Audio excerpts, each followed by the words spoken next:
Spoštovane državne svetnice in državni svetniki, spoštovani vabljeni, v skladu z drugim odstavkom 34. člena Poslovnika Državnega sveta ugotavljam, da smo sklepčni, prisotnih je 24 državnih svetnic in svetnikov, zato mi dovolite, da pričnemo s 17. izredno sejo Državnega sveta Republike Slovenije. Sklical sem na podlagi 53. člena Zakona o Državnem svetu in 4. odstavka 32. člena Poslovnika Državnega sveta Republike Slovenije. Za udeležbo na današnji seji so se upravičili državni svetnik Bojan Kontič, dr. Branka Kalenić-Remšak, Jože Smole in dr. Matjaž Gams. Na sejo je bil vabljen Janez Cigler Kralj, minister za delo, družino, socialne zadeve in enake možnosti. O sklicu seje pa sem obvestil predsednika Državnega zbora gospoda Igorja Zorčiča in predsednika Vlade Republike Slovenije gospoda Janeza Janšo. Sklicem izredne seje ste po elektronski pošti 10.7. prejeli dnevni red, ki se je glasil predlog odložilnega veta na zakon o interventnih ukrepih za pripravo na drugi val COVID-19 EPA 1249 pomišljaj rimska 8. V skladu z drugim odstavkom 75a člena Poslovnika Državnega sveta, ki določa, da se predlog odložilnega veta uvrsti na dnevni red brez razprave in glasovanja, ugotavljam, da je dnevni red 17. izredne seje Državnega sveta naslednji. Prva in edina točka dnevnega reda, predlog odložilnega veta na zakon o interventnih ukrepih za pripravo na drugi val COVID-19 EPA 1249 pomišljaj rimska 8. Tako, ker prehajamo na prvo točko dnevnega reda, predlog odložilnega veta na zakon o interventnih ukrepih. Med nami lepo pozdravljam predstavnike predlagateljev zakona in sicer direktorja direktorata za družino na Ministrstvu za delo, družino, socialne zadeve in enake možnosti gospoda Dušana Mikuža ter podsekretarja na istem ministrstvu gospoda Miha Paternostra. Prav tako pozdravljam državnega sekretarja na Ministrstvu za javno upravo gospoda Petra Geršaka. Državni zbor je zakon sprejel na 19. redni seji 9.7.2020, po elektronski pošti ste ga prijeli isti dan in priložen je bil tudi sklicu današnje seje. Sklicem današnje seje 10.7. ste po elektronski pošti prijeli tudi predlog odložilnega veta interesne skupine lokalnih interesov. Predlog odložilnega veta obravnavala pristojna komisija za socialno varstvo, delo, zdravstvo in invalide, katere poročilo ste prijeli danes po elektronski pošti. Predlog zahteve Državnega sveta, ki je pripravljen na podlagi predloga interesne skupine lokalnih interesov za sprejem odložilnega veta, ste prijeli po elektronski pošti 10.7. s sklicem današnje seje. Opozarjam vas, da je del poročila Komisije za socialno varstvo, delo, zdravstvo in invalide, ki ste ga prijeli danes po elektronski pošti, tudi amandma komisije k predlogu zahteve Državnega sveta, da Državni zbor Republike Slovenije o zakonu ponovno odloča. Predlog zahteve so obravnavale tudi interesne skupine. Stališče interesnih skupin prejmete na klop. Po elektronski pošti pa ste prejeli stališče interesne skupine delojemalcev. Kot so mi ravnokar sporočili, interesna skupina lokalnih interesov ni oblikovala skupnega stališča. Prosim vas, da morebitne dodatne amandmaje k predlogu zahteve Državnega sveta po odložilnem vetu vložite v pisni obliki. Sedaj pa predlagam, da pričnemo z obravnavo predloga odložilnega veta interesne skupine lokalnih interesov z zahtevo, da Državni zbor pred razglasitvijo zakona o njem ponovno odloča. Sprašujem, ali želi predstavnik predlagatelja odložilnega veta podati obrazložitev vsebine?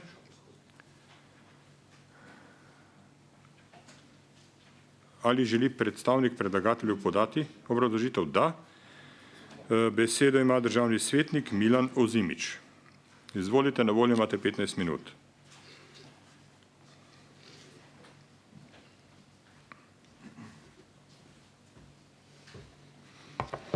Hvala za besedo. Zelo na kratko, pravzaprav interesna skupina lokalnih interesov, ki je danes na korespondenčni seji predlagala glasovanje o odložilnem vetu, je v obrazložitvi zapisala, da vsebinskih očitkov pravzaprav na zakon ni, razlogov za to, da se veto kakorkoli vloži, ampak da se glasuje po vetu zgolj iz razloga pohitritve postopka. To pomeni, da se pač tudi vsi tisti, ki se okrog tega odločamo. Odločamo danes, ne pa more biti čez zadnji dan roka, ki ga imamo na razpolago v Državnem svetu, in z tega vidika je bila tudi sklicana. Tako da tudi, če se še opredelim do amandmaja, ker je pač povezan z vsem tem, ta amandma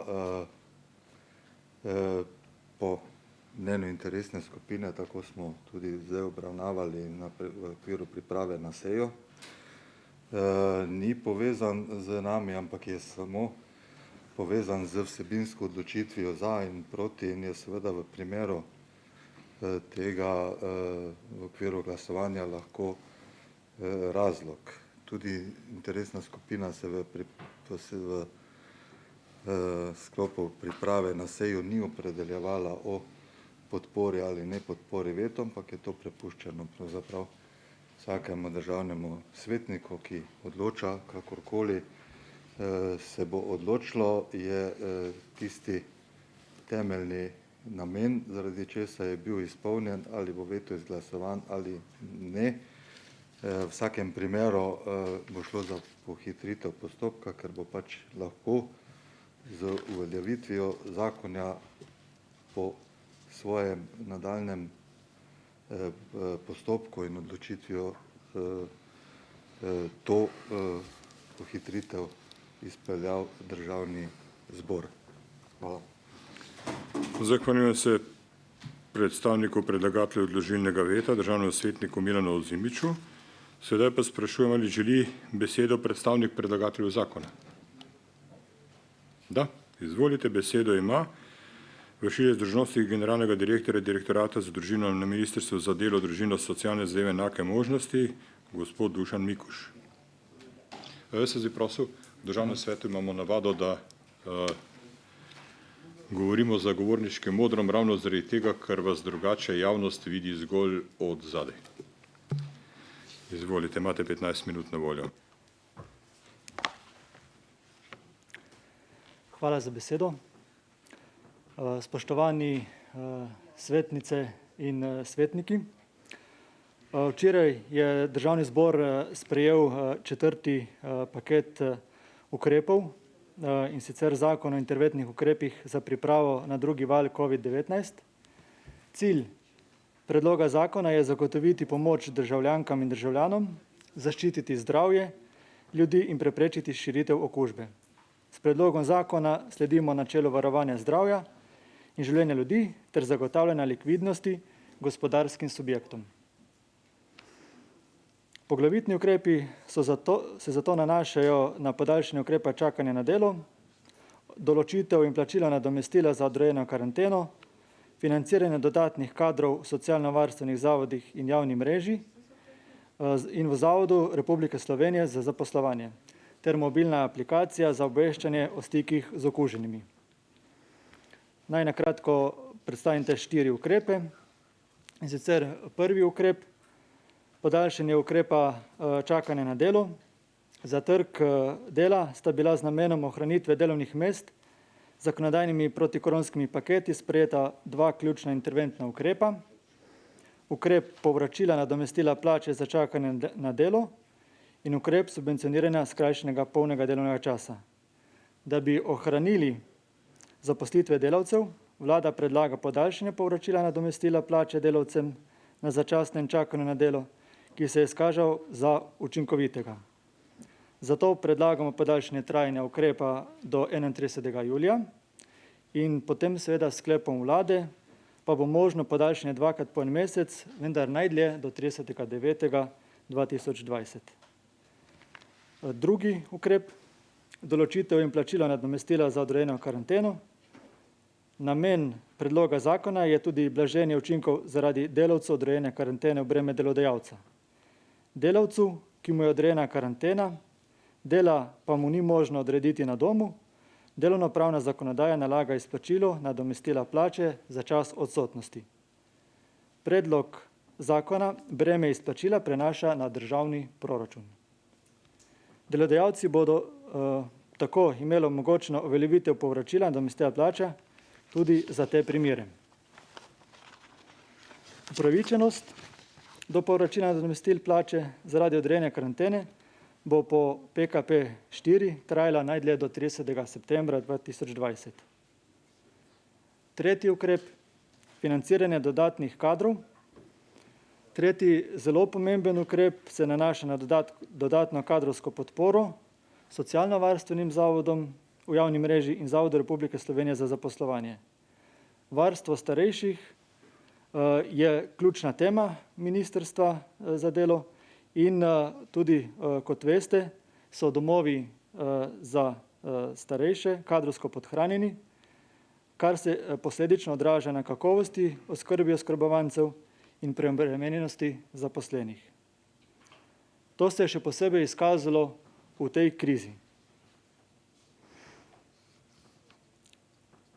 Zato smo uspeli zagotoviti 31 milijonov za reševanje kadrovske stiske v naslednjih 2 letih.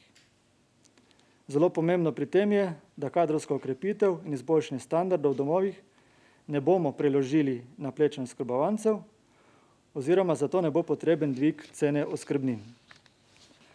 Finančna sredstva namenimo financiranju dodatnih kadrov in sicer za izvajanje socialno-varstvenih in zdravstvenih storitev.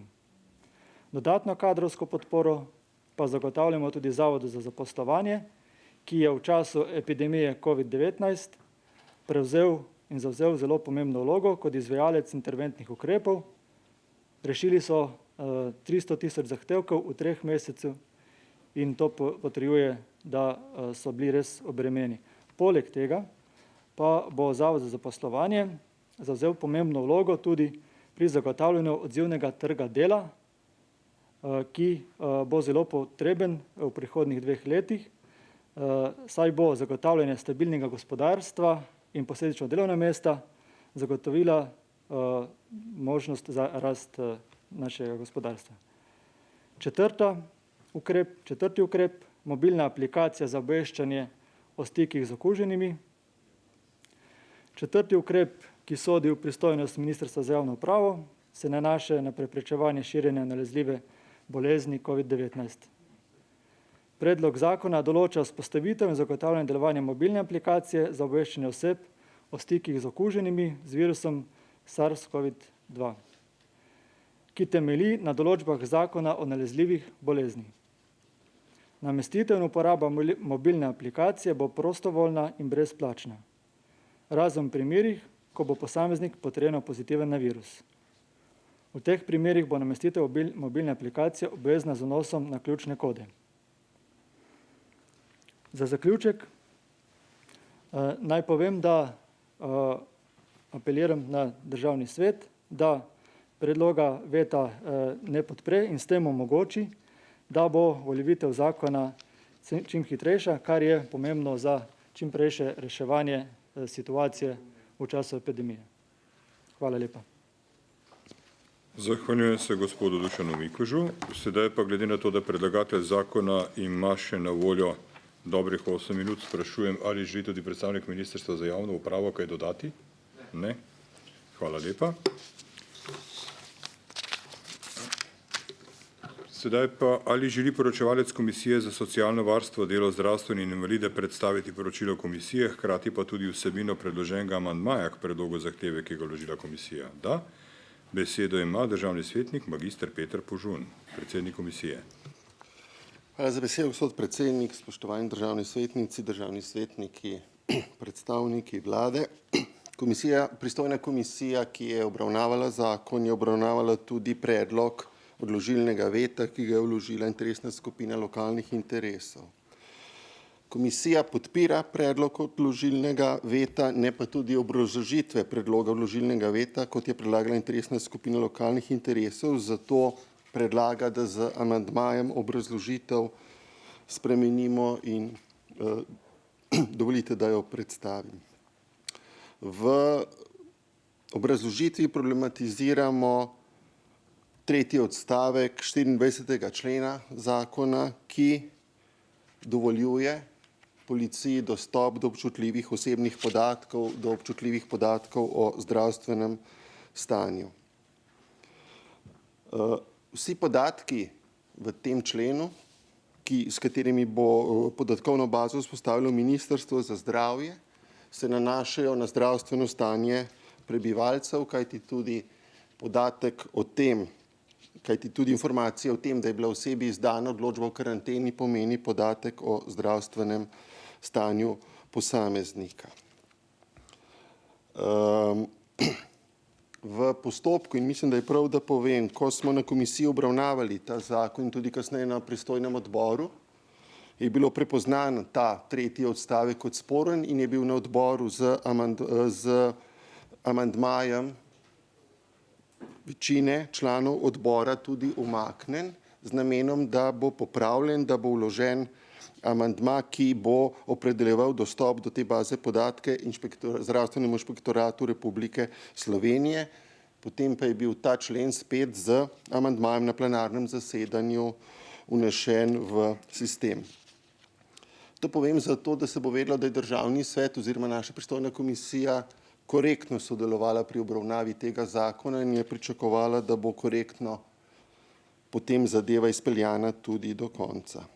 Dejstvo je, da bo ta evidenca, ki jo bo vodilo Ministrstvo za zdravje, vsebovala podatke o osebnem imenu, datumu rojstva, stalnem in začasnem bivališču, času trajne odreditve karantene, se pravi v razlogu, da je bila karantena nekomu izrečena, kraju, kjer mora oseba, ki ima določeno karanteno, bivati, in podatki o pravnomočnosti odločbe o karanteni, ki jo dobijo.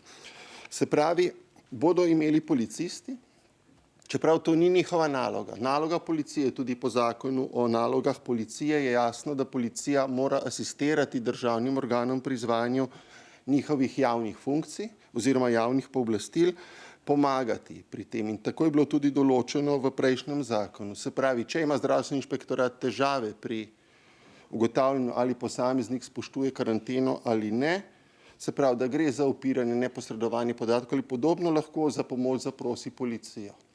Policija pa sama ne sme izvajati inšpektorskih nalog z nobenega področja, tudi z področja zdravstvenega varstva ne. Zdaj pa se je seveda na nek zanimiv način policiji dalo neke naloge in neka pooblastila, ki jih policiji ne grejo. To seveda določa tudi uredba Evropske unije in Evropskega parlamenta, ki govori o varstvu posameznikov pri obdelavi osebnih podatkov, ki jasno določa, da so zdravstveni podatki šteti za posebne vrste osebnih podatkov. V skladu s to splošno uredbo, ki smo jo morali v Sloveniji seveda tudi prenesti preko zakona, je namreč potrebno še posebno skrb nameniti občutljivim osebnim podatkom, med katere Evropska unija šteje podatke, ki razkrivajo rasno ali etično poreklo, politično mnenje, versko ali filozofsko prepričanje, članstvo v sindikatu, podatke v zvezi s posameznikovim spolnim življenjem ali spolno usmerjenostjo, pa tudi podatke v zvezi z zdravjem. Vsi ti podatki v tej uredbi so določeni kot izjemno občutljivi osebni podatki, ki posegajo globoko v zasebnost vsakega posameznika, njegovih bližnjih in njegovega okolja. Glede na 9. člen uredbe je pravzaprav obdelava teh podatkov praviloma prepovedano, razen v izjemnih primerih, ki so tam točno določeni, taksativno našteti, in med njimi ni podatkov, s katerimi bi upravljala policija. Člen zakona pravilno določa pravico zdravstvenemu inšpektoratu, da dostopa do teh podatkov, ko izvaja svoje inšpektorske funkcije, nepravilno pa zdaj pooblašča policiste in jim to nalogo tudi daje, da na cesti ustavljajo ljudi, jih legitimirajo, preverjajo, ali jim je izdana odločba o karanteni, lahko vstopajo tudi v stanovanje in preverjajo, ali je posamezniku, ki tam biva, izdana odločba o karanteni. Po mnenju komisije gre seveda za popolnoma neustavni poseg v zasebnost in pravice posameznika, kajti tudi v obrazložitvi zakona v tej točki niso opravili testa sorazmernosti oziroma ga v obrazložitvi zakona sploh ni bilo navedenega, da bi lahko ugotovili, ali ta določba tega zakona ustreza namenu, kot jo upravičujejo z varovanjem javnega zdravja. Zato komisija predlaga, državnemu svetu, da z amandmajem spremeni obrazložitev k predlaganemu predlogu za odložilni veto. Hvala. Zahvaljujem se predsedniku Komisije socialno varstvo, delo, zdravstvo in invalide, magistru Petru Požunu. Predlog odložilnega veta je obravnavala tudi interesna skupina delojemalcev. Sprašujem, ali želite predstaviti, ne želite predstaviti svojega stališča, ali želijo besedo predstavniki ostalih interesnih skupin. Ugotavljam, da ne, in odpiram razpravo. Ali želijo razpravljati državne svetnice in svetniki?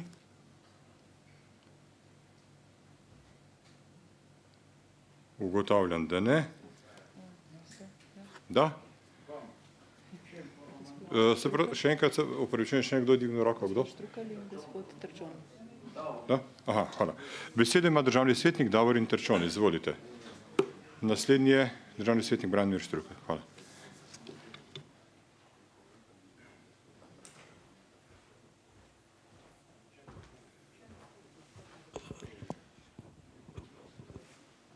Hvala, gospod predsednik. Torej, uvodoma naj povem, da smo imeli sicer na interesni skupini lokalnih interesov kar burno razpravo in različna mnenja. Jabolka spora je bila seveda sporna aplikacija in nevarnost posega v zasebnost. Čeprav se v nasprotju z vsemi drugimi veti, ki smo jih tudi predlagali, nismo opredelili. No, kakorkoli že, jaz bom povedal moje stališče. Do sedaj je bilo v državnem svetu nekako tako.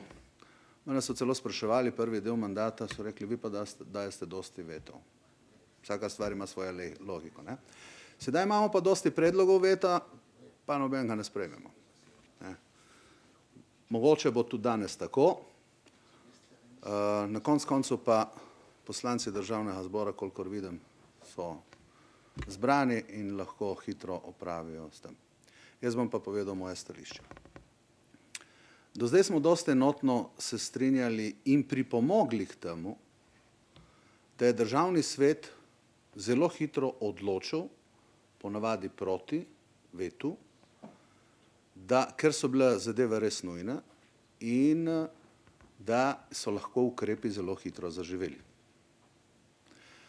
Zdaj ta nujnost, glede na to, da so napovedovali drugi val za jeseni, zdaj smo komaj v poletju, pa ne vemo še, ali se je začel drugi val ali ne.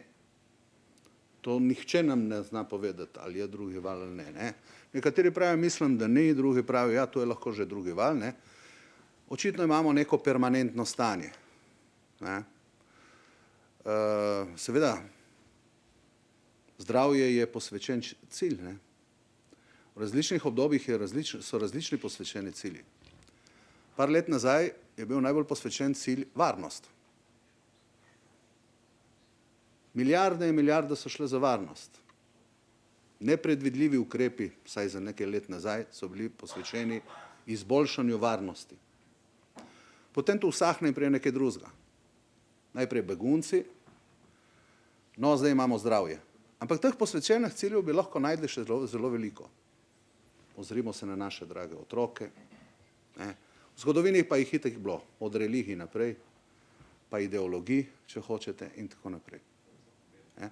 Zdaj ima ta posvečen cilj, ki je zelo obtipljiv in se vsi z njim strinjamo, da se razumemo. Tudi jaz. Zdravje je naša velika dobrina. Vendar moramo pri ukrepih včasih tudi začeti malo tehtati. Ne. Sprejeli smo relativno rigorozne ukrepe. Zdaj, tisti, ki so jih predlagali, bi rekli, glejte, kako smo učinkoviti.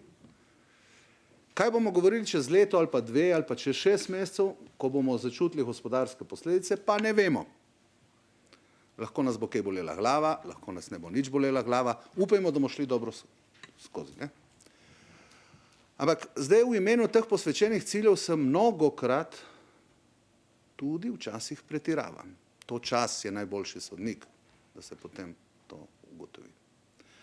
To, kar je pa moje mišljenje je, da nič ni tako nujnega, da moramo danes na vrat na nos zavrniti veto.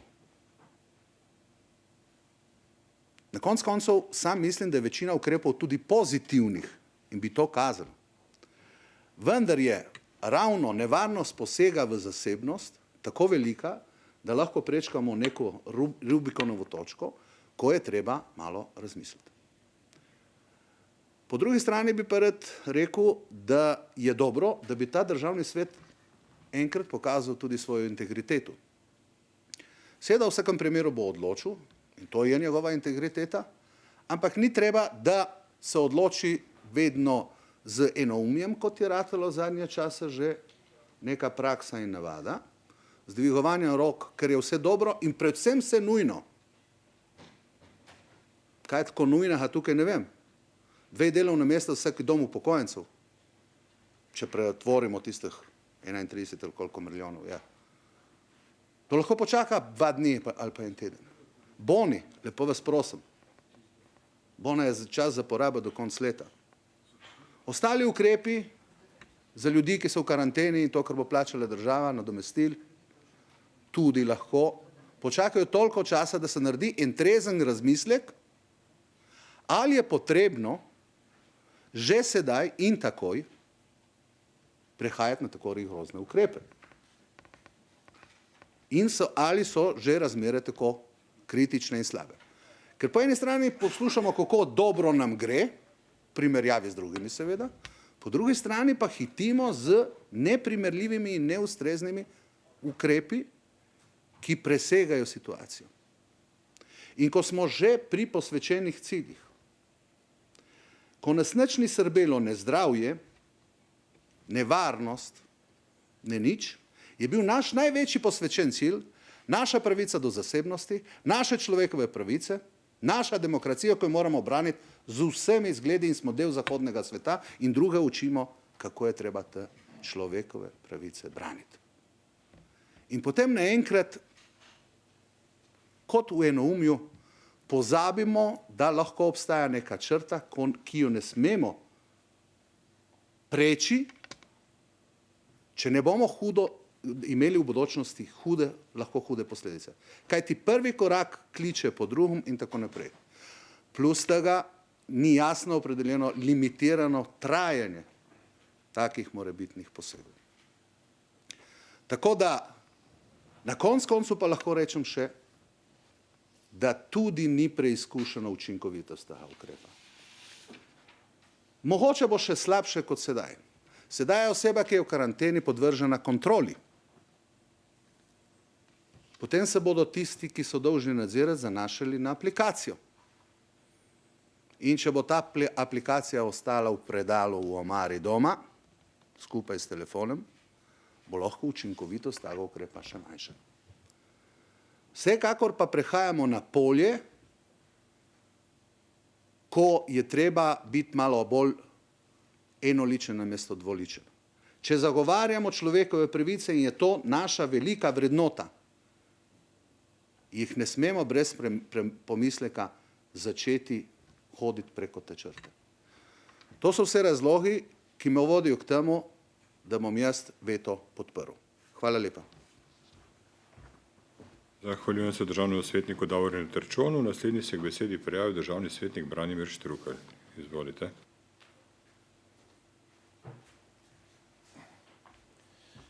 Hvala lepa, predsednik, za besedo, spoštovane kolegice in kolegi.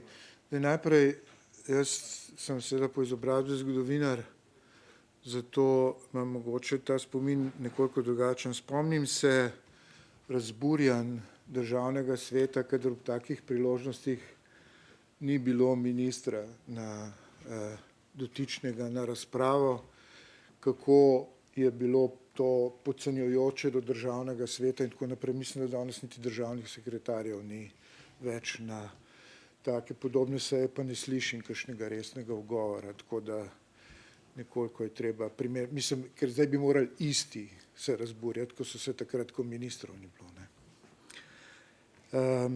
Toliko samo za uvod. Zdaj pa, kar se tiče tele situacije, je seveda to za državni svet nekaj, kar mu ne bo prinašalo posebej velikega ugleda. Jaz sem na prejšnjem vetu, ki je bil utemeljen na enak način, kot je ta, to je, da se pospeši uveljavitev zakona, pač glasovanje o tem vetu in udeležbo na seji bojkotiral z argumentom, oziroma sem izvedel obstrukcijo, z argumentom, da ta utemeljitev prvič ni v ustavi. V ustavi je jasno rečeno v 91. členu, da se veto vlaga zato, da se ponovno odloča o njem, ne pa zato, da tisti, ki ga vlagajo, potem glasujejo proti njemu. To je zloraba tega ključnega inštituta Državnega sveta, ki je morda tisti, ki utemeljuje smisel tega drugega doma.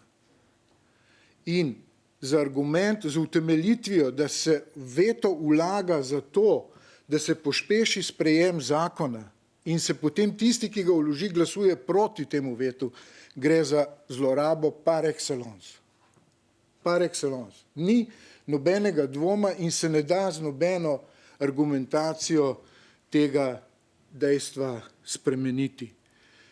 To, če ti ne vložiš veta zato, ker si prepričan zaradi svojega lokalnega interesa, delodajalskega, da je nekaj narobe z zakonom in poskušiš ga izboljšati, ampak ga vložiš zato, da potem glasuješ proti njemu, gre za zlorabo. In ta točka seveda znižuje ugled Državnega sveta na debelo. Na debelo. Ne. Navsezadnje daje tudi argument tistim, ki utemeljujejo, zdaj lahko jaz do konca povem te stvari, ki utemeljujejo, če se še sme seveda, ne. Torej, ki utemeljujejo nesmiselnost obstoja Državnega sveta z argumentom, da veto vlagaš zato, da bi pospešil sprejem zakona, da seveda rečeš, jaz nisem potreben.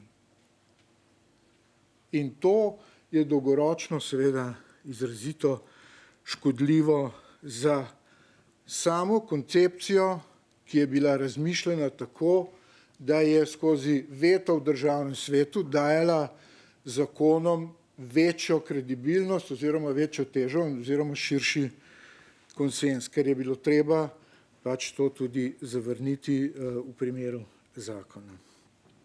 In seveda, če bi bilo temu tako, bi jaz zdajle dvignil kartico in bi ravno tako ravnal, kot sem zadnjič. Ampak, ker je pa tukaj amandma, ki pa v neki ključni točki, se strinjam z predlagateljem, zahodne demokracije, ki temelji na varovanju človekovih pravic, na neposeganju policije v zdravstvene kartoteke, v vpogled, ki je izrazito občutljiv, je pa to točka, ki jo je treba kljub nekaj izjemno dobrim elementom, ki jih ima ta zakon, seveda, kar se tiče nadomeščanja, smo sindikati pravzaprav zaslužni za to, da je prišlo do spremembe, kar se tiče nadomestila v primeru, ko si v stiku z okuženo osebo na delovnem mestu, pa bi bil kaznovan tako, da bi imel samo pol plače, ali pa 80%. To je bila nekaj, kar je bilo težko sprejemljivo. In tukaj so še seveda druge pozitivne lastnosti, vendar seveda to so elementi, ki so dobri. Mimogrede, pospešiti zakon. Korona 2 krediti se še zmeraj ne izvajajo. Se spomnite, kdaj ste ga pospeševali in sprejeli? Pred 14 dnevi, 3 dnevi so bila nadomestila podjetjem, ki so bile korona 1. Se spomnite, kako smo ga pospeševali? Potem je minilo pa en mesec, da je prišlo do realizacije. Ne? To, mislim, mesec pa pol, no, da ne se hotel biti malo skromnejši. In seveda prav zaradi tega bom jaz na tem vetu ostal in glasoval za veto, vendar ne z argumenti, ki utemeljujejo veto, če bo amandma padel, seveda. In bomo prišli do nekega paradoksa pred vesoljno Slovenijo, da tisti, ki so veto predlagali, bojo glasovali proti njemu, tisti, ki pa seveda pri tem nismo sodelovali, bomo pa glasovali za veto zaradi vsebinskih razlogov, ne pa zaradi tega, ker je treba pospešiti sprejem zakona in ogrožati nekaj, kar je en ključnih elementov zahodne demokracije. Hvala lepa. Zahvaljujem se državnemu svetniku Branimirju Štruklu. Naslednji se je k besedi prijavil državni svetnik Igor Velov. Izvolite. Ste se odpovedali besedi? Da. Za njim državni svetnik Milan Ozimič. Izvolite. Hvala. Malo v svojem imenu, delno pa tudi v imenu interesne skupine bo moja razprava. Najprej okrog teh očitkov, ki se kljub pojasnilom pa obrazložitvi zakaj, in če preberete ta veto, ni predlagano glasovanje zaradi vsebine ali pomislekov in v obrazložitvi piše ne glede na odločitev državnega sveta.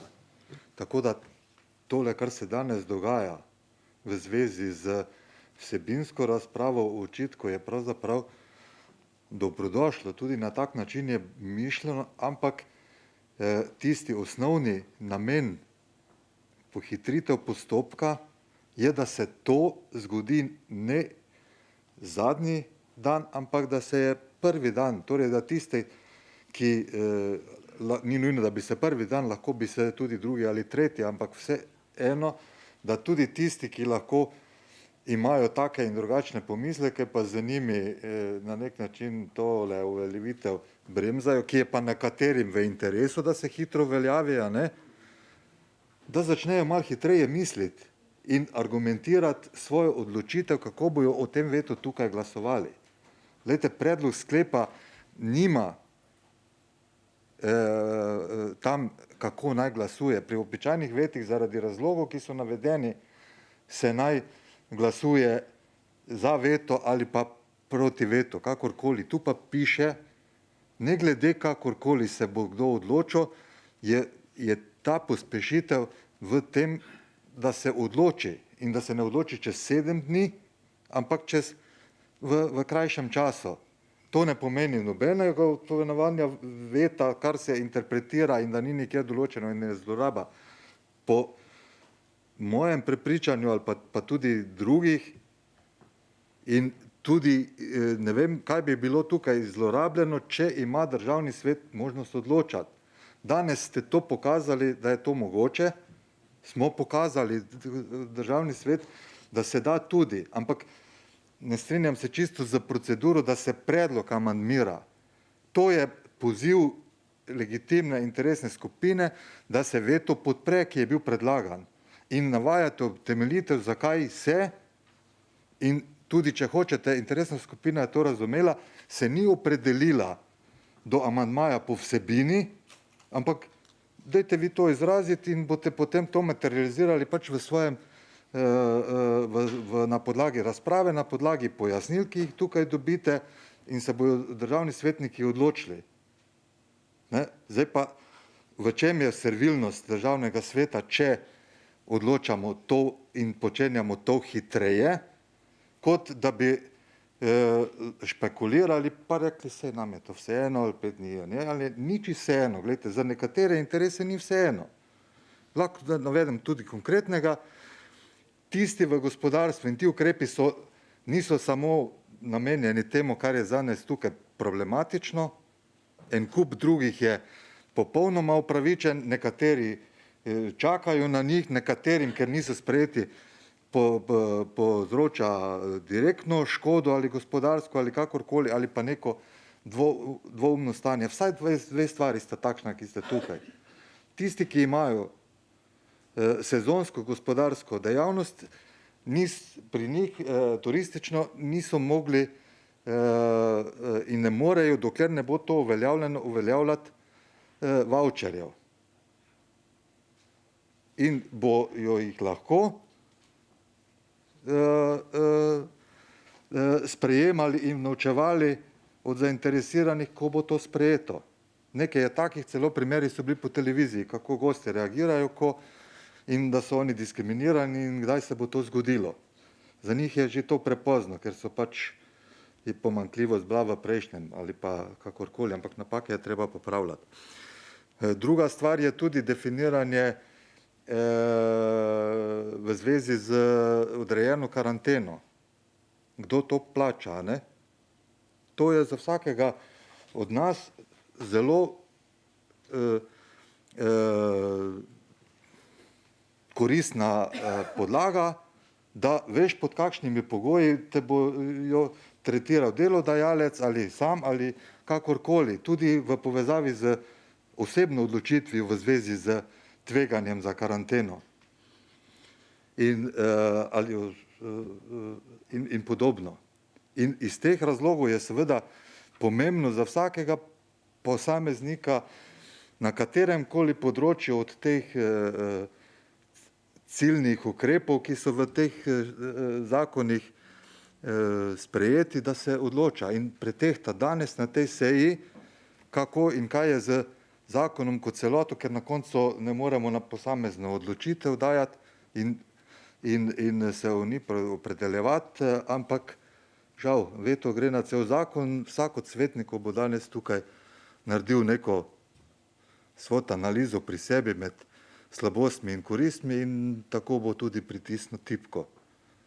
Jaz osebno menim, da so ti ukrepi pozitivni, koristni, da je to, kar je problematizirano predmet splošne diskusije, kakorkoli se bo kdo odločil, je prav, jaz bom glasoval proti temu vetu, ne glede, da sem član komisije interesne skupine, ki je ta veto predlagala. Kako se bo pa kdo odločil, pa ni stvar tega predloga, zaradi tega tudi predlagam, da predsedujoči, da se to v okviru, ta amandma v okviru izglasovanega seveda utemelji, če pa z veto ne bo izglasovan ali potem pa je ta obrazložitev dopolnitve predloga popolnoma neprimerna. Seveda, vkolikor pa bo, je pa normalno, da se bo ta razprava in utemeljitev amandmirala in dopolnila z tem, kar je tukaj obrazloženo in predlagano. Hvala lepa. Zahvaljujem se državnemu svetniku Milanu Zimiču. Naslednjih se je prijavil k besedi državni svetnik magistr Peter Požun. Izvolite.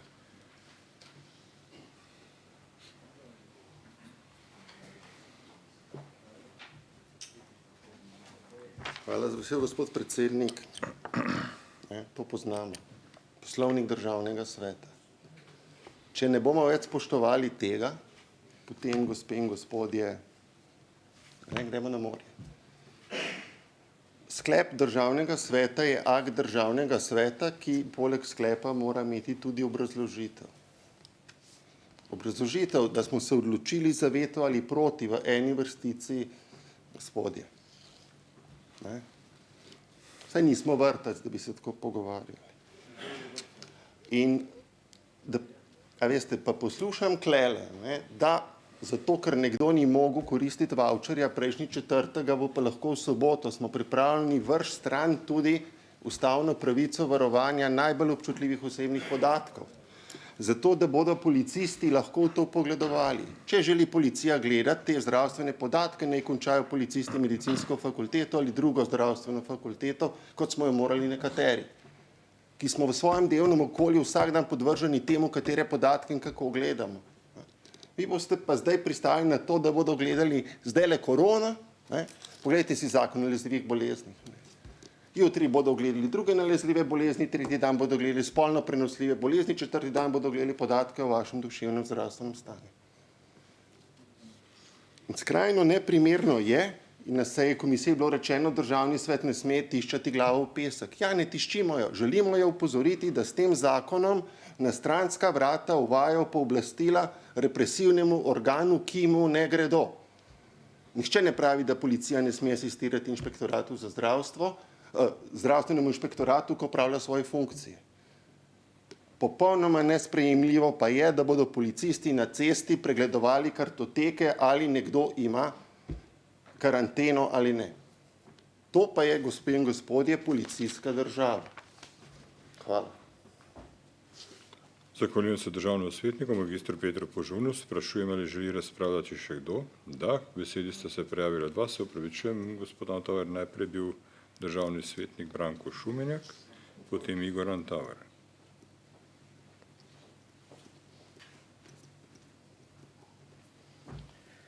Hvala za besedo, lep pozdravljen vsem skupaj. Zdaj, jaz bom povedal, zakaj tega amandmaja in te obrazložitve ne bom podprl, pa zakaj ne bom podprl veta. Namreč, večina karantenskih odločb se izda na meji, ko ljudje vstopajo v državo. Kdo predlaga zdravstvenemu inšpektorju, ki izdaja karantenske odločbe, da to naredi? Policija, ne? To se pravi, ima policija prej podatek, kdo bo šel v karanteno, kot pa sam zdravstveni inšpektor, ki to nalaga. Tudi zavrne človeka, saj ste poslušali ministra, kaj je povedal, zavrne človeka na meji, če tam na tisti meji ni zdravstvenega inšpektora, ali pa ga pošlje na neko drugo mejo, na drugi prehod, kjer ta inšpektor obstaja. To se pravi, policist že ve v prvi fazi, kdo bo tisti, ki bo šel v karanteno. Tako da to sploh ne drži. Drugič pa ne drži to, da bi policisti imeli možnost pogleda v kartoteke osebne. Ne, to pa sploh ne. Imeli bojo samo podatek, kdo je v karanteni. Nič drugo. Nič drugo. Nobenega podatka drugega nimajo. To pa imajo tako že prej. Preden inšpektorju predlagajo, napišemo odločbo.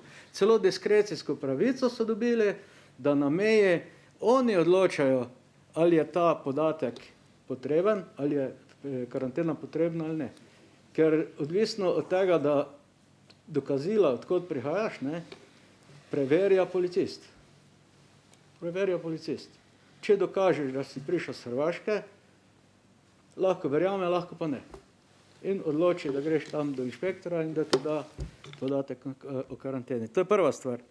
Druga stvar pa je ta, ne, da je treba tehtati med pravico tistega, ki je potencialni kršilec pravic, ali pa pravico tistega, ki praktično zaradi tega kršilca lahko postane tarča tega kršilca. Zakaj gre? Ne? Mi se zdaj, prej smo vsi govorili o tem, da je treba varovati zdravje. Seveda, se na tak način ga varujemo. Ko temu, ki je okužen, recimo, ali pa gre v karanteno, ko mu preprečimo ali pa ga damo pod nadzor, ker čim je človek pod nadzorom, ne, potem se tudi drugače obnaša. In tisti, ki pa smo zdravi zaenkrat, ne, pa smo lahko tarča tistih, ki tega ne spoštujejo. Zato je treba tehtati med tem, ali je več vredna pravica tistega zdravega, ali je več vredna pravica tistega potencialno kršitelja, ki je v karanteni. Jaz kot zdrav trenutno se strinjam s tem, da je treba tistega bolj nadzorovati, da se bo bolj držal tega reda. Če pa bom enkrat v karanteni, pa nimam nobene težave, da ta moj podatek, da sem v karanteni, lahko preverjajo tudi policija. Hvala lepa. Zahvaljujem se državnemu svetniku Branku Šumenjaku. Naslednji ima besedo državni svetnik Igor Antover. Izvolite. Hvala lepa, gospod predsednik. Lep pozdrav kolegici in kolega vabljeni. Jaz bom probal nekaj malo širše to razpravljati. Tako kot je prvi govornik razpravljal. Namreč mi smo zdaj že nekajkrat bili v situaciji, da smo rekli, da pravzaprav te fiktivne vete, ki jih vlagamo zato, da bi pospešili, niso v korist spoštovanju tega državnega sveta. Naj vas spomnim, da je Mandatno-imunitetna komisija predlagala državnemu svetu, da predlaga vladi, da najde zakonsko rešitev, kako bi se temu izognili. Vsi ste dobili odgovor vlade, kjer je bilo rečeno, da ta trenutek ni potrebe po taki ureditvi. Ne bom niti rekel zakonske, ker bi lahko bila tudi ustavna, pa ne bom se spuščal tako daleč. Vsi se tudi spomnite, posebno pa tisti, ki ste že drugi ali več mandatov tukaj, da se že zelo dolgo pogovarjamo o tako imenovanem četrtem branju. Namreč, če danes rezimiram to razpravo, se pravzaprav nihče ni pogovarjal o 80-90% ali več zakona, ki je usmerjen pozitivno, ki daje možnosti za to, da se rešijo neke situacije. Pogovarjamo se o enem odstavku enega člena, oziroma niti ne celem odstavku, ampak o pooblastilu nekomu, ki mi tudi po mojem mnenju ne gre to pooblastilo. Ampak to je moje mnenje. O tem bo odločalo ustavno sodišče, če bo ustavni spor ali kakorkoli že. Danes smo v situaciji, da se sicer zopet mudi, pa mogoče nekoliko manj kot prejšnjič, pa če bo veto uspel, bodo obravnavali celoten zakon zaradi enega odstavka. Kolega Požun je zelo jasno povedal, bilo je dogovorjeno na odboru, da se nekaj umakne, pa se je potem na plenarki nekaj dalo notri. Jaz se z mojim predhodnikom zelo strinjam, da je javno pomembnejše od osebnega. Ampak moram pa na nekaj drugega opozoriti. Eden od osnovnih humanih in civilizacijskih postulatov je osebna svoboda. S tem je sicer nihče ne krši, ampak če bo nekdo posegal v moje intimne podatke neupravičeno in to zlorabil, to se je v zgodovini že dogajalo, pa se bo verjetno še, potem imam resen problem, ali si želim živeti v taki družbi. Jaz ne bom povedal, kako bom glasoval. Jaz imam tu zagato, da pravzaprav vagam med nujnostjo. Jaz zastopam tlele gospodarstvo in večina oziroma delodajalce in velika večina ukrepov je usmerjena pozitivno v delodajalce. Logično. Niti ne mislim na veliko polemizirati ta poseg v intimo ali ne, pa čeprav bi lahko. Bolj me skrbi, da je nekdo spoznal, da ni nobene potrebe po spremembi predpisov za to, da bi rešili take situacije, in se mi postavljamo v situacijo, ko nekdo, ki ne ve, kakšne zagate, vsaj jaz imam hudo zagato, kakšne zagate so v meni, bo rekel, pa zakaj ste sploh tukaj, se pravzaprav ste tlele samo zato, da sicer čist legalno speljemo to zadevo, vložimo veto in ga recimo ne izglasujemo, ne vem, kako bo kdo glasoval, bo pač glasoval po svoji vesti. In potem se bo nekdo enkrat vprašal, bo rekel, ja pa zakaj pa pravzaprav sploh ste tle? Zakaj toliko časa rabite? Zakaj pa pravzaprav sploh zgubljamo čas z vami, če imate 7 dni časa, oziroma 7 dni časa za to, da razpravljate o zakonu in lahko v njega vložite veto. Pa to ni vprašanje nas, državnih svetnikov. To je vprašanje pomena državnega sveta, ki naj bi bilo mesto drugega razmisleka. Z vsem spoštovanjem dosedanjih ukrepov vlade bi lahko bili boljši, lahko bi bili pa bistveno slabši. Z vsem spoštovanjem do hitrosti, kako je to nastajalo, ampak tu je dilema verjetno za vse nas iz vidika pomena in vloge državnega sveta, ne nas državnih svetnikov. Mi naj bi bili minljivi, mogoče državni svet ni, ampak pustim. Tako da jaz pa še nekaj bom pa rekel. Amandma k obrazložitvi, ki sicer razen političnega sporočila nima kakšne posebne vrednosti, bom podprl. Če ne zaradi drugega, ker gre za politično sporočilo. Hvala lepa. Zahvaljujem se državnemu svetniku Igorju Antaverju. Naslednji se je k besedi prijavil državni svetnik Tone Horvat. Izvolite. Hvala lepa, spoštovani predsednik, kolegice in kolegi. Mogoče bom začel pri Igorju. Ja, politično sporočilo lahko damo tudi drugače, mogoče bolj učinkovito, da amandma spremenimo v pobudo in na nek način naprosimo za zavezo ministrstvo, da to sprovede. To se mi zdi, da je veliko bolj učinkovito, mogoče kot da gremo na tak način. Veto, kako glasujemo veto in potem tudi, kako smo ga predlagali, je brez veze, da se sprenevedamo. Zadeva je taka, kot smo se zadnjič že pogovarjali in to je dejstvo. Treba spraviti zakon čim prej v veljavo in zaradi tega smo se tudi zbrali. Je škoda, da se slepomišimo in jaz bom seveda za tak princip dela, dokler drugega nimamo in sem za to. Torej, jaz bom glasoval proti vetu in sem podpiral, da se veto sprejme in tudi zakon podpiram v vseh elementih, vendar pa želim imeti neko vrste zagotovilo s strani vlade, da se nekih neumnosti ali pa pristojnosti nekomu ne daje, ki mu ne gredo. Jaz se strinjam s Požunom, da se nekatere zdravstvene stvari ne smejo preiskovati s policijo.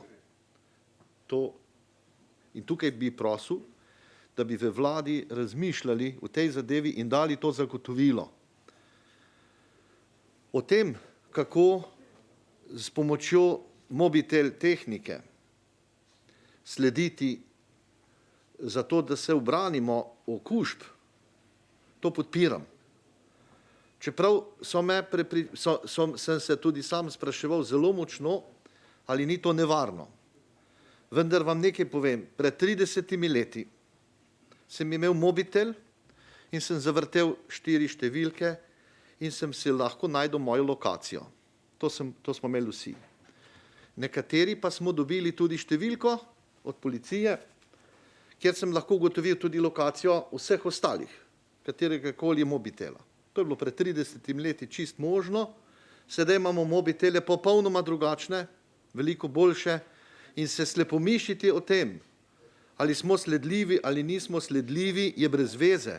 Vsi vemo, da smo sledljivi. Vsak, ki si kupil dober mobitel, ga sledi ne samo naša vlada, ampak ga sledi cel svet. To je dejstvo.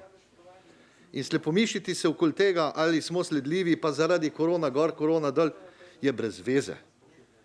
Zdaj imamo samo še možnost, da to opremo uporabljamo zato, da ima varni. Zato jaz tudi tukaj noter, jaz bom si to nabavil in bom prostovoljno šel v to. Zakaj?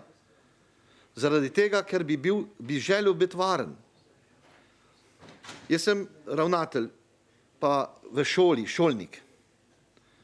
Pred 15 leti je bil AIDS zelo popularen in smo dobili enega dijaka iz Gorice, ki je bil problematičen, kar se tiče mamil. In se je hvalil, da ima AIDS. Hotel je biti frajer. Veste, kako se je zgodilo? Jaz kot ravnatelj, kako ne ravnam? On je šel, pa je žlico vzel iz paketa na malcah, pa je vrtel po ustih, pa vrgel nazaj. To je bilo, in ko sem zvedel za to, je bilo to grozljivka. In ko je hotel sošolko namazati s krvjo, ker si nekaj na praksi urezal, in je hotel okužiti z aidsom. Me zastopite? Sem ga vrgel iz šole. Nisem ga jaz, sklical sem konferenco, našli smo na drugem primeru, ne na tem, ko je ponaredil potrdila do zdravnika in jih je prodajal po recimo 10-15 evrov, opravičila od doktorja. Zaradi tega smo ga vrgli ven, v bistvu sem se pa bal tega bolj. Tako je šel s kovčkom do inšpektorja, prvo do našega Dolenjskega, potem je šel pa do ministra, pa do glavnega inšpektorja v Sloveniji in začel tožiti, kaj sem mu jaz naredil. Ko sem jaz povedal, zakaj gre našemu inšpektorju v Novem mestu, predstojniku, pa inšpektorju v Ljubljani, je ministrstvo znorelo, zatuškali so, v tistem trenutku smo ga, mi se zdi, da preselili celo na Ptuj, ampak virtualno, in cela Slovenija se je tresla, on je šel potem nekam v Nemčijo, ker so imeli denarja doma veliko, in sem potem kasneje izvedel, ni mu ajca, hvala Bogu. Kaj bi jaz rekel staršem, pa na kakšen način bi lahko to obvaroval dejansko druge dijake, da ta ne bi okužil. Veste, taka bomba je tudi COVID. Jaz sem slišal že interese, ko so rekli, ga bomo pa okužili. Ne? To so stvari, ki so policijsko zelo zahtevne. In zaradi tega bom jaz glasoval tudi za mobitel. Mislim, da je bil ustvarjen COVID, ni bil to, to ni šlo sam kar tako ven. Ustvarjen je bil z nekim namenom. To si upam trditi. Ker tudi, ko so ga znali ustvariti, mislim, da imajo tudi zdravila, pa krasno prodajo. Zakaj samo Kitajci? Prodajo ventilatorje, prodajo maske, prodajo vse. To so stvari, ki so biznis. In moram reči, zadeva je biološko orožje. In kot takega ga moramo tudi vzeti v roke. Zato bi rekel, bi prosil ministrstvo, da v resnici tiste stvari, ki so resnično potrebne in bi to spremenilo to amandma v pobudo, da jih vzamete zelo zares in tudi v kakšni zakonodaji ali pa tudi v ukrepih speljemo to, kar želimo. Zakon želimo, da je dober in tak ne gre naprej čim hitrejše. Te stvari bi pa prosil se strani Državnega sveta in kot svetnik, da si jih zabeležite in v resnici date nam vsem zagotovilo, da bomo korakali na tak način, ki je potreben, ne pa kar vse splošno, kakšno bolezen imam jaz. Jaz, če bom imel COVID, sem za to, da grem na portal. Pa ne na portal kot z ime in priimkom, ne imam mobitel ali pa mi date zapestnico in jo bom nosil. Zato, da obvarujemo druge. Ne, da bomo se šli kriminal za to. In tukaj to je pa policijska stvar. Ker to je lahko biološko orožje. Hvala lepa. Zahvaljujem se državnemu svetniku Tonetu Horovatu. Želi razpravljati še kdo? Skladno s 43. členom poslovnika ugotavljam, da ni več prijavljenih razprav in s tem razpravo zaključujem. Sprašujem pa predstavnika predlagatelja zakona, če želi podati kakšno dodatno obrazložitev. Želite? Da. Besedo ima direktor direktorata za družino, gospod Dušan Mikuš. Izvolite, prosim, za govorniški oder.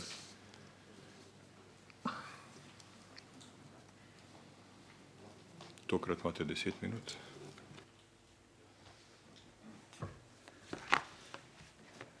Hvala lepa za besedo.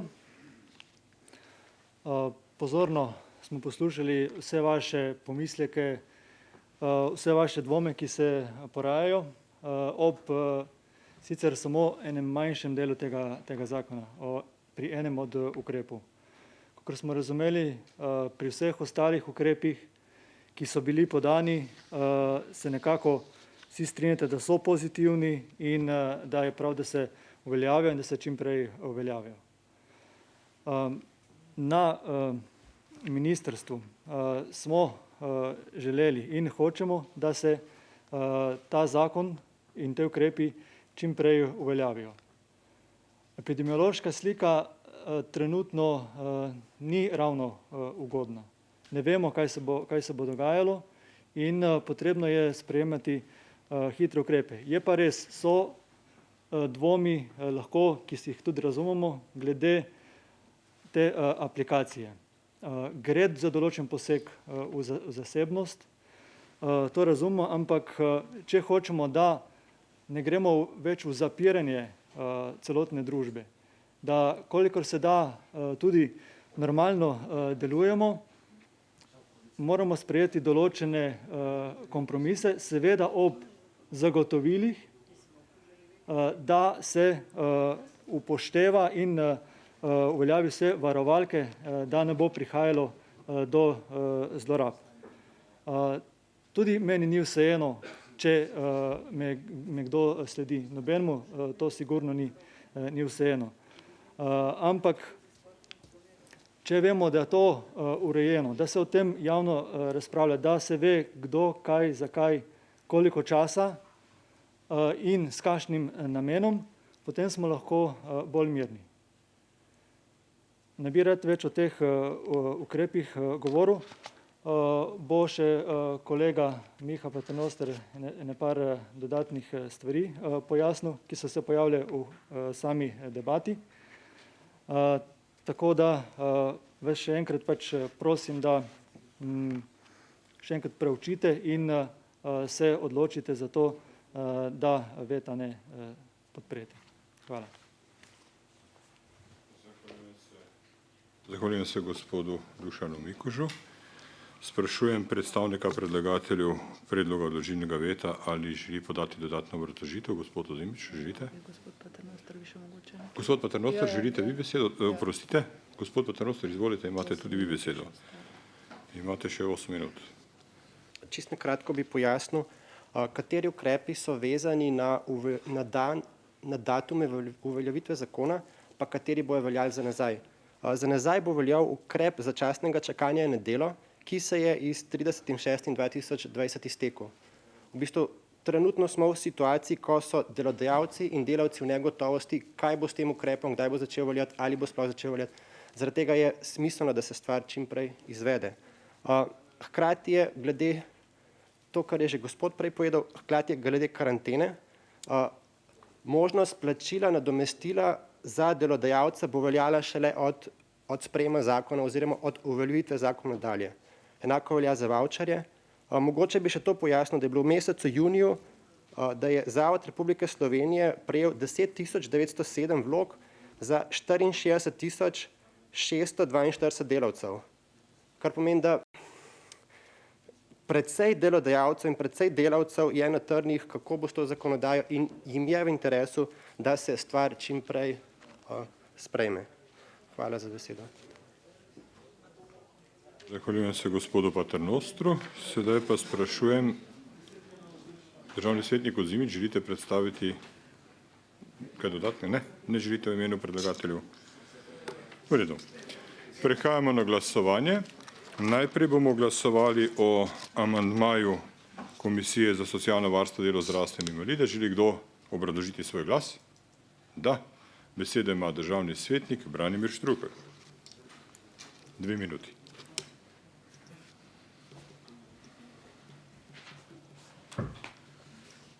Amandma bom podprl, ker je seveda ključnega pomena pri opredeljevanju slovenske družbe, kar se tiče posega v zasebnost in ga ni mogoče spregledati. Argumenti, ki so bili zdajle zdani, so seveda iz znanega repertoarja, ali bo sledljivost ali bomo pa spet šli vsi v karanteno, je rekel že predsednik vlade in to se zdaj perpetuira. Zapiranje celotne družbe je alternativa, ampak poglejte si to razliko. Imamo praktično isto stopnjo okužb, ko so nas zapirali celo v občine. Nismo smeli niti jeti iz Ljubljane. Praktično ista situacija. Pa kaj imamo pa zdaj? Kar pomeni, koliko ideologije tukaj zadaj. Kar se pa tiče tega amandmaja, je pa odločilen za razvoj slovenske družbe. Ne gre za mobitele, kolega Hrovat, ne gre za sledljivost zapisnic, gre za to, kaj lahko policija naredi in kako daleč lahko poseže v mojo zasebnost. Za to gre. Tukaj gre za eno ključnih vprašanj, o katerem so, kar se tiče zahodne meščanske demokracije, če hočete, napisani 100 metrov knjig. To je točka, ki nima povratka lahko.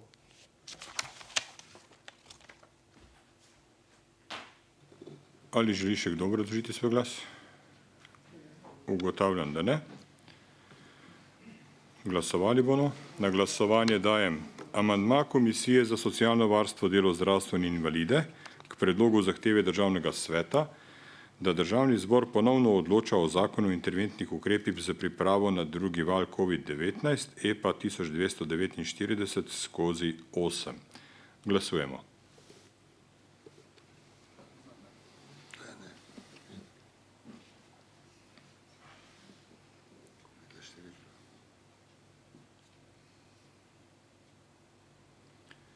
Glasovanje je zaključeno. Za je glasovalo 11 državnih svetnic in svetnikov, proti jih je glasovalo 17. Ugotavljam, da amandmaja Državni svet ni sprejel z 11 glasovi za in 17 glasovi proti. Prehajamo na glasovanje o samem predlogu odložilnega veta. Na glasovanje dajem predlog zahteve Državnega sveta. Se opravičujem, obrazložitev glasu. Izvolite, državni svetnik Dejan Crnek.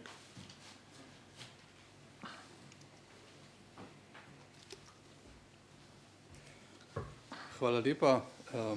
Sem počakal na obrazložitev, ker za razpravo mislim, da je bilo že dovolj povedanega. Pridružil bi se samo širšemu konceptu današnje razprave in bi se mogoče vrnil samo na izvajanje kolega Hrovata. In sicer vsak ima seveda zdaj v tem času možnost, da kupi telefon ali ga ne kupi. Vemo vsi, da smo sledljivi. Ampak ko enkrat to uzakonimo, je potem se lahko začne to, kar je kolega Štrukelj dejal. In tudi pripomba mi je bila zelo všeč, da je mogoče tukaj nekaj drugega zadaj, ne?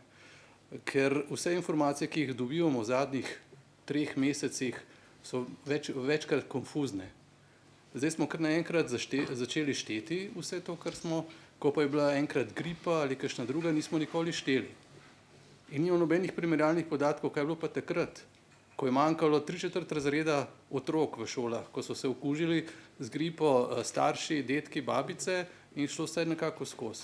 Tako da je tukaj res neka čudna zadeva in se bojim, da lahko z uzakonjenom takega pristopa obvladovanja kontrole nas državljank in državljanom prerase še v kaj večjega kasneje. Zato bo moj glas danes za veto. Hvala. Želi še kdo obrazložiti svoj glas? Ne. Prehajamo na glasovanje. Na glasovanje dajem predlog zahteve Državnega sveta, da Državni zbor ponovno odloča o zakonu o interventnih ukrepih za pripravo na drugi val COVID-19, kot ste ga prejeli po elektronski pošti. Glasujemo.